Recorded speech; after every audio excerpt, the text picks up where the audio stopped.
तगड़े तगड़े लीडरों को निगेटिव होके खत्म होते मैंने देखा है। इसीलिए नेटवर्क मार्केटिंग इंडस्ट्री में काउंसलिंग मीटिंग बहुत ज्यादा जरूरी है। और मैं तो बताऊं क्या होता है, Ruby star and above leaders है ना, उनका तो ज्यादातर टाइम काउंसलिंग मीटिंग में ही जाना चाहिए। खास करके डायमंड, आपकी टाइमिंग काउंसलिंग मीटिंग में ज्यादा जाना चाहिए। टोपाजों को सबसे ज्यादा काउंसलिंग की जरूरत होती है। सबसे ज्यादा डेंजर जोन पता है क्या है? एमरल्ड, टोपाज, रूबी स्टार और सफायर। क्योंकि इस लेवल पे ना हमारे पास कुछ होता है और ना कम होता है। सबसे ज्यादा डेंजर जोन होता है। जितने आड़े टेढ़ी हरकत जो करते हैं ना, वो यही चारों स्टेज करता है। एमरल्ड, टोपाज, रूबी स्टार और कंपनी छोड़ दूंगा। कौन कहता है? गलत बोल रहा हूं क्या? मैं सर काम नहीं करूंगा, कौन बोलता है? प्रोडक्ट सर डीले आता है बार बार, कौन बोलता है? तो सारे ड्रामेबाजी इसी लेवल पे है। तो खास करके मेरे प्रिय डायमंडो और स्टार सफायर, इन चारों का काउंसलिंग करते रहना वन बाय वन। सबसे डेंजर जोन में है, क्योंकि इनको लगता है कि दिमाग बहुत आगे आया है, लेकिन दिमाग एक्चुअल आता नहीं है। उस समय बच्चे होते हैं ये 4 रैंक, क्योंकि बहुत बड़ी अचीवमेंट आती नहीं है और इतना छोटा भी नहीं होता कि कोई दबा दे। भाई 3.5 लाख का चेक आया, दुबई घूम के आए हैं, कोई दबा कैसे सकता है? हाँ या ना? 2.5 लाख का चेक आया है, कोई कैसे दबा सकता है? 1.5 लाख का चेक आया है, कोई कैसे दबा सकता है? यस या नो? बहुत इंपॉर्टेंट है ये 4 rank, emerald, topaz, Ruby star और सारे ड्रामेबाजी यहीं तक। उसके बाद तो समझदार हो जाते हैं, फिर वो लोग ज्यादा टेढ़ा मेढ़ा चीज नहीं बोलते हैं। लेकिन ये 4 रैंक बहुत प्रॉब्लम क्रिएट करता है। इसलिए one by one counselling meeting आप लोग जरूर किया कीजिए। आप कभी जैसे किसी जगह पे 100 सेमिनार करने जाते हैं लीडर्स, तो आपको अगर पता चलता है कि उस टीम में कोई एक बंदा है जो अच्छा काम करता था और अभी नहीं परफॉर्म कर रहा है, अगर जरूरत पड़े आप उसके घर जाइए, पूछिए क्यों नहीं बात कर रहे हैं। हो सकता है कि जो करंट अपलाइन हो उसके साथ उसका कुछ अनबन हो गया, उसकी वजह से वो काम छोड़ दिया, हो सकता है ना। तो आप बीच में उसको मोटिवेट करके, उत्साह देके, काउंसलिंग करके उसको अपने साथ काम करवा सकते हैं। समझ में आ रहा है? हो सकता है कि किसी के दिमाग में ऐसा भी होता है कि यार मैं अपलाइन के पास गया था, अपलाइन ने मुझे पानी क्यों नहीं पीने के लिए दिया। ऐसे भी कंप्लेन आती है, सर मैं गया था एक अपलाइन के यहाँ, उसने मुझे पानी तक नहीं पूछा, सर मैं अब उसके लिए काम करूंगा। तो अपने हाथ से ही पानी पिला दो यार, ऐसे लोगों को क्या प्रॉब्लम है। लेकिन ये तब हो पाएगा जब काउंसलिंग मीटिंग हम लगातार करते रहेंगे। और हमेशा काउंसलिंग मीटिंग अकेले में करना चाहिए। कैसे करना चाहिए? आपका जैसे कोई लीडर है, सपोज ये दीपक जी हैं, पहले बहुत अच्छा परफॉर्मेंस करते थे, अभी ये परफॉर्मेंस नहीं कर रहे हैं, तो ही नीड काउंसलिंग। इसको मोटिवेशन की जरूरत नहीं, काउंसलिंग की जरूरत है। इसको बैठाइए अपने साथ, पूछिए बंदा क्यों नहीं काम कर पा रहा है, क्यों परफॉर्मेंस डाउन हुई है, क्या पता इसके दिल में कुछ अलग अलग चल रहा हो। इनकी काउंसलिंग करो, क्या पता चक्कर कहीं और चल रहा हो। ये फैक्चुअल बात मैं आपको बता रहा हूं, ये हल्के में मत लेना। नेटवर्क सहेजने में ना छोटी छोटी चीजों का बहुत बड़ा रोल होता है। समझ में आ रहा है? इसलिए counselling meeting one by one एक हैबिट बनाइए, अपने नेटवर्क में हमेशा देखते रहिए। इसी को बोलते हैं मॉनिटरिंग करना। हमेशा देखते रहिए कि किस बंदे में कहां क्या फॉल्ट आने वाला है या आया हुआ है। तुरंत उसको बुलाइए, चाय कॉफी पीजिए उसके साथ, और प्यार से काउंसलिंग करना है। कैसे करना है? अगर आपको किसी चीज को लेके अगर उसको समझाना भी है तो डांटो मत, डांटो मत, प्यार से सैंडविच अप्रोच के साथ समझाइए। कैसे समझाना है? सपोज दैट ये दुर्गे जी हमेशा लेट आते हैं हमारे वेन्यू में, और हमें इनको समझाना है, तो झाड़ो मत, क्या यार फालतू डेली लेट आते हो। पहले इनकी थोड़ी सी खासियत बताओ। दुर्गे जी आप बहुत अच्छे लीडर हैं और इतने कम समय में आपने ग्रोथ किया है सर, मजा आ गया। आपकी ग्रोथ और तरक्की से मैं बड़ा खुश हूँ। इन एक चीजें सर मैं कई दिनों से देख रहा हूँ कि जब भी वेन्यू होती है सर आप लेट से आते हो। कोई घर में प्रॉब्लम है क्या? नहीं है ना सर, लेट से मत आइए। अब मान के चलिए आप आए हैं, आपकी टीम देखेगी, लोग देखेंगे, उनकी भी आदत बिगड़ेगी। बिजनेस सर किसका डिस्टर्ब हो? आप ही का होगा ना। लेट से आने वाला सर चीजें बंद करो। ये एक्सक्यूज देगा, उस एक्सक्यूज का जवाब दीजिए। तो डांटना भी है तो कैसे डांटना है? प्यार से विथ लॉजिक। आप क्यों डांट रहे हो उसका लॉजिक देते हुए डांटना है। समझ में आ रहा है? कई लोग आपकी टीम में निगेटिव होकर बैठते हैं, डिटेल काउंसलिंग करो, 1-1 घंटा 2-2 घंटा लगता है काउंसलिंग में। नेटवर्क में ना कुछ दिन बाद जब आप और बड़े हो जाएंगे तो ये जो रैंक है,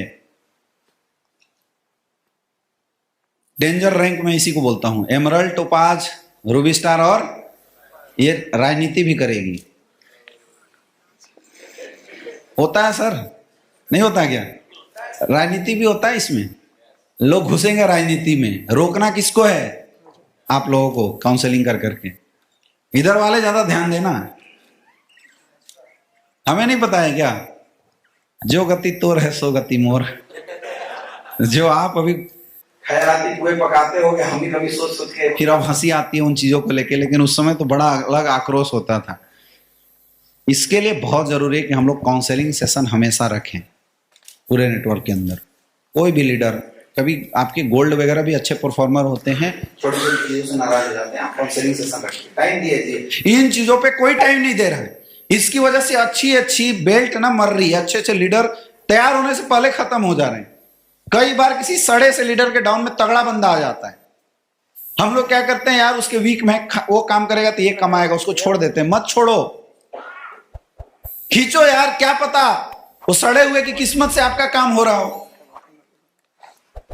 है या ना? हमें क्या चाहिए? ज्यादा नंबर ऑफ लोग चाहिए ना, तो काउंसलिंग करते रहना चाहिए। करेंगे, इसकी कोई टाइम डेट नहीं है, कितना टाइम करना चाहिए कुछ भी नहीं है, तब तक करो जब तक वो पॉजिटिव ना हो जाए। और आपसे ना हो तो अपलाइन से काउंसलिंग कराओ, लेकिन छोड़ना।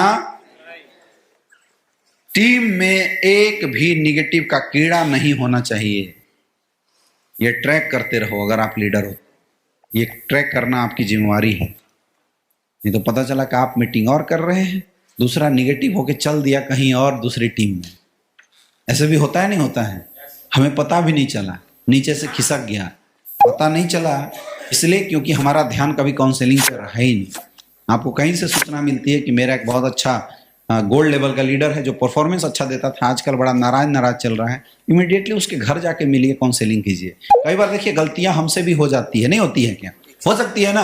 अपना बड़ा भाई छोटा भाई समझिए, इस चीज को मैनेज के साथ मिल के काम करते हैं। अरे कौन किसका लेके आया था और कौन किसका लेके चला जाएगा, हाँ या ना? तो 2 वक्त अगर हम अपनी गलतियों पे सॉरी बोल भी देते हैं तो इसमें हमारा क्या जाता है? कोई नुकसान है क्या? नुकसान है क्या? बहुत इंपॉर्टेंट पार्ट है आपका काउंसलिंग मीटिंग। कोई प्रॉपर ड्रेस कोड नहीं पहनता है, उसकी काउंसलिंग करनी चाहिए। कोई टीम से उल्टी पुल्टी बातें करता है, उसकी काउंसलिंग करो।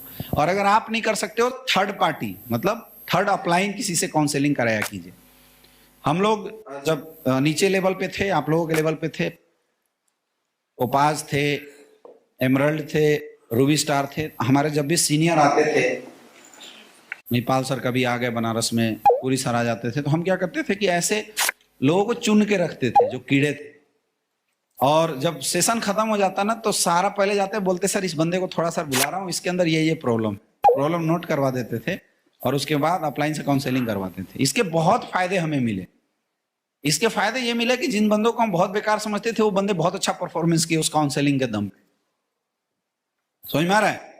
काउंसलिंग में आपको अच्छा मोटिवेशन भी करना चाहिए, तो लॉजिकली बोलो कम सुनो ज्यादा। जितना सुनोगे ना आप उसके अनुसार उतना ज्यादा जवाब दे पाओगे। क्लियर है? किसी की भी काउंसलिंग करने बैठते हो तो अनसेटिस्फाइड होके मत उठने देना, तब तक बताते रहो, तब तक समझाते रहो जब तक कि सामने वाला सेटिस्फाइड ना हो जाए। क्लियर है?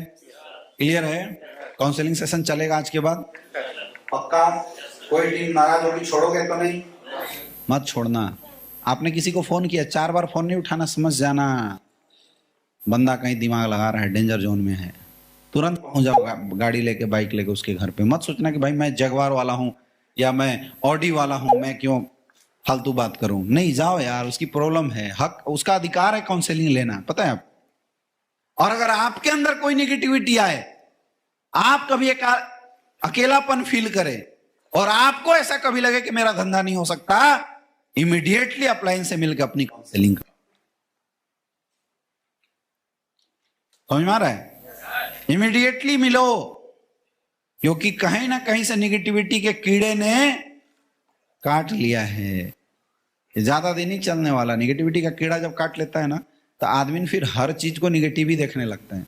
आपने अक्सर देखा होगा कि जब हम एक बार निगेटिव तरीके से सोचना शुरू कर देते तो हर चीज घुमा फिरा के निगेटिव ही आने लगती है। इसको बोलते पावर ऑफ अट्रैक्शन। उल्टी चीजों की उल्टी अट्रैक्शन होती है और सीधी चीजों की सीधी अट्रैक्शन होती है।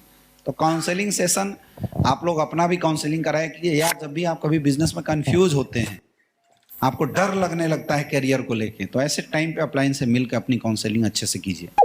अपना जो भी दुखड़ा है अपलाइन के पास रोना चाहिए, और एज ए अपलाइन आपको सुनना चाहिए।